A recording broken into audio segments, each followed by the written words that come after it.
प्रिय विद्यार्थियों, BA part द्वितीय इतिहास के विद्यार्थियों हेतु प्रस्तुत वीडियो में दो अध्ययन बिंदु लिए जा रहे हैं।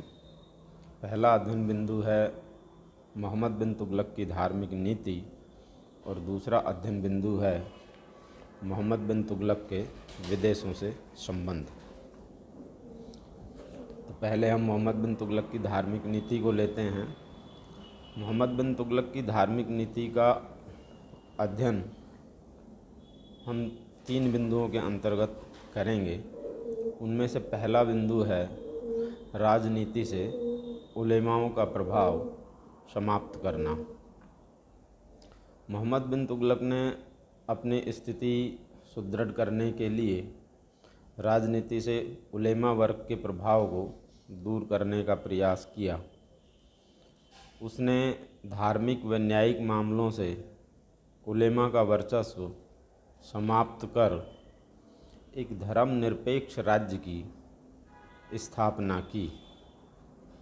यद्यपि मोहम्मद बिन तुगलक ने उलेमाओं का प्रभाव समाप्त कर दिया, किंतु जब उनका प्रतिरोध बढ़ने लगा, उलेमा वर्ग का प्रतिरोध जब मोहम्मद बिन तुगलक के प्रति बढ़ने लगा, तो मोहम्मद बिन तुगलक ने 1340-41 में अब्बासी खलीफा का समर्थन प्राप्त कर अपनी सत्ता को सुदृढ़ करने का प्रयास किया।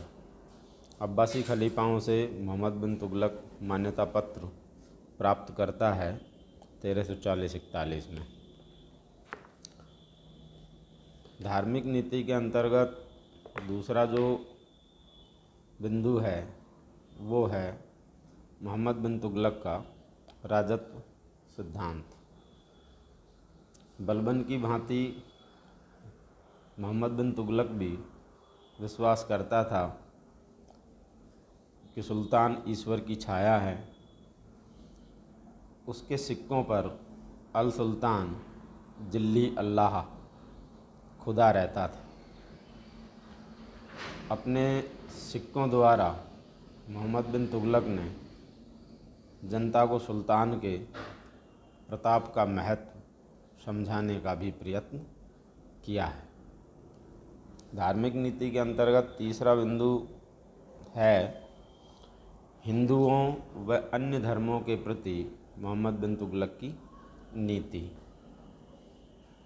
तो देखिए, हिंदुओं के प्रति उसने जो नीति अपनाई वह सम्मानजनक और उदार थी हिंदुओं के लिए। यहाँ ईसामी ने अपने ग्रंथ फुतूह सलातीन में लिखा है कि मोहम्मद बिन तुगलक ने उदारता व सहिष्णुता की नीति अपनाई। वह दिल्ली का पहला सुल्तान था जो होली, दीपावली आदि हिंदू त्योहारों में सम्मिलित होता था। उसके द्वारा अनेक हिंदुओं को उच्च पदों पर भी नियुक्त किया गया। उदाहरण के तौर पर हम यहाँ 2-3 नाम गिना सकते हैं। जैसे रतन नामक एक हिंदू को सहवान या सिंध का गवर्नर बनाया। धीरन राय को गुलबर्गा का गवर्नर नियुक्त किया गया। शाहीराज नामक एक हिंदू को मोहम्मद बिन तुगलक ने केंद्रीय मंत्री नियुक्त किया। इसके साथ साथ ही मोहम्मद बिन तुगलक ने जैन विद्वान जिनप्रभ सूरी और राजशेखर को भी संरक्षण प्रदान किया था। तो इस तरह से यदि हम देखें मोहम्मद बिन तुगलक की धार्मिक नीति को, तो वो अन्य धर्मों के प्रति उदार और सम्मानजनक नीति उसने अपनाई, और साथ ही उलेमा वर्ग का जो प्रभाव था सत्ता पर या राजनीति पर, उसे भी उसने नियंत्रित करने का प्रयास किया। अब आज के वीडियो में जो दूसरा अध्ययन बिंदु हमने लिया है वो है मोहम्मद बिन तुगलक के विदेशी राज्यों से संबंध।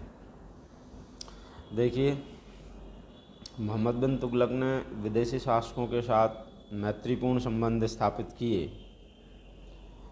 इराक के शासक मूसा, ख्वारिज़्म की रानी तुराबक और चीन के सम्राट तोगन तैमूर एवं मिस्र के अब्बासी खलीफा के साथ मोहम्मद बिन तुगलक ने मैत्रीपूर्ण संबंधों की स्थापना करने का प्रयास किया या मैत्रीपूर्ण संबंधों की स्थापना की। 1341 ईस्वी में चीन का जो सम्राट था तोगन तैमूर, उसने अपना एक राजदूत दिल्ली भेजा और राजदूत के माध्यम से मोहम्मद बिन तुगलक से हिमालय प्रदेश के कुछ बौद्ध मंदिरों का जीर्णोद्धार करने की अनुमति मांगी। इसके प्रत्युत्तर में मोहम्मद बिन तुगलक ने भी इब्न बतूता को अपना राजदूत बनाकर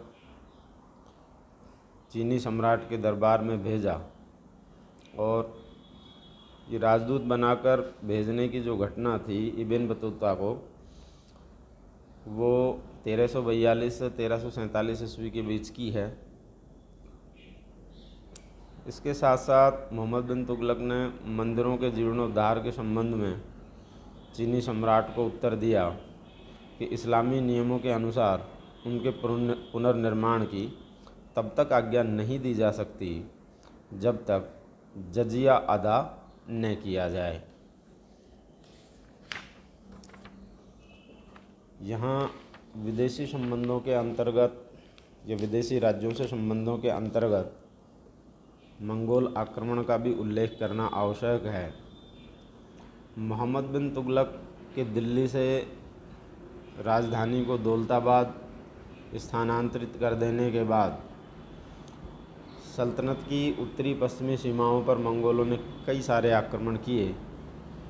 इन मंगोल आक्रमणकारियों का नेता तरमाशिरी था, लेकिन इन आक्रमणों का सफलतापूर्वक प्रतिरोध करते हुए मोहम्मद बिन तुगलक ने मंगोलों का जो नेता था तरमाशिरी, उसके साथ मैत्री स्थापित की और उसे उपहार प्रदान किए।